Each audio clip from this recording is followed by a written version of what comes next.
Hello বন্ধুরা, আরেকটা blog নিয়ে তোমাদের সামনে আবার হাজির হয়ে গেলাম। তো আর এলাকার আবদার হয়েছে একটু ফুচকা খাবে, কারণ যেহেতু তাড়াতাড়ি বাড়ি চলে আসছে, তো সেহেতু ইচ্ছা হয়েছে। তো যেমন কথা তেমন কাজ, আমি সাথে সাথেই চলে এলাম ফুচকা বাজতে। আর বাড়িতে যেহেতু ফুচকা রেডিতে থাকেই, সেহেতু কোনো সমস্যা হয় না। আর বাইরের ফুচকার যে দাম, 7টা ফুচকা দেবে তার দাম 20 টাকা। ভাবা যায় বন্ধুরা, কোনদিন মনে হয় ব্যাংক ব্যালেন্স সব বিক্রি করে দিয়ে তারপরে ফুচকা খেতে হবে। সেজন্য ভাবলাম এর থেকে বাড়িতেই খাওয়া ভালো। আর বাড়িতে টেস্ট অতটা হয় না, কিন্তু না টেস্ট হোক। তো বাইরে ওই 7টা ফুচকা খাওয়ার থেকে বাড়িতে অগন্তি ফুচকা খাবো আরামসে, সে বরং ভালো। তো ফুচকাগুলো এক একে আমি সব কিনে নিয়ে নিলাম। আর আরেকটা কি হয়েছে, ছোলা ছিল না। ছোলা না থাকলে আলু মাখাটা একদম জমে না, কেমন যেন একটা ফ্যাস ফ্যাস টাইপের হয়।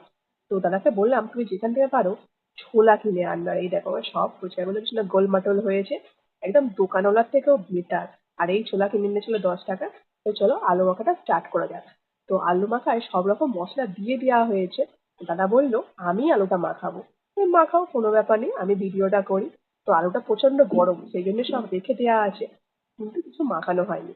আর এখানে হচ্ছে চাট মশলা দিয়েছি, বিট লবণ দিয়েছি, ওটা হচ্ছে ফুচকার জল হবে, যেহেতু আমি তেঁতুল খাই না। আর তেঁতুলও বাড়িতে নেই। এখনই আমার জিভে জল চলে আসছে কথা বলতে বলতে। তো আলু মাখাতে দিয়েছিলাম জিরে মরিচ, গোলমরিচ, ধনিয়া গুঁড়ো, চাট মশলা, তার সঙ্গে তোমার লঙ্কা অনেক দিয়েছিলাম স্পাইসি করে, আর একটু লেবুর রস দিয়েছিলাম, আর তার সঙ্গে ছোলা। তো দেখো আমরা একদম নিয়ে রেডি হয়ে গিয়েছি। আর আমি একটা ভেঙে আগে খেয়ে দেখবো যে কেমন টেস্টি হয়েছে। আর সত্যি বলতে বন্ধুরা, এত সুন্দর আলু মাখার টেস্ট হয়েছিল, মানে ফুচকাওয়ালাকেও হার মানিয়ে দেবে।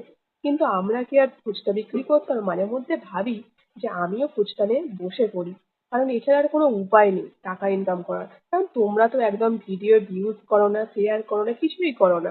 আর সাবস্ক্রাইব তো মানে করোই না। তো ফুচকা খুব দারুণ হয়েছিল। আর আমরা একটার পর একটা ফাটাচ্ছিলাম আর টক করে দিলে নিচ্ছিলাম। আর এত দারুণ লাগছিল, তোমাদের কি বলবো, তোমাদের সঙ্গে অবশ্যই শেয়ার করব। জাস্ট কি বলবো, ফুচকা লাভার যারা, তারা দেখলেই হয়তো জিভে জল চলে আসে। এখনো আমার জল চলে আসে, তোমাদের বারবারই বলছি।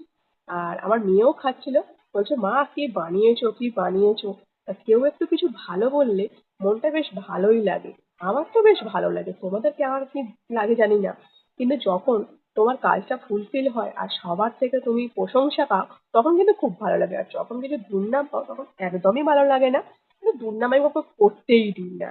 তো আমি একটা মুখে পুড়ে দিই, ও যা লাগছে না। তো চলো টাটা।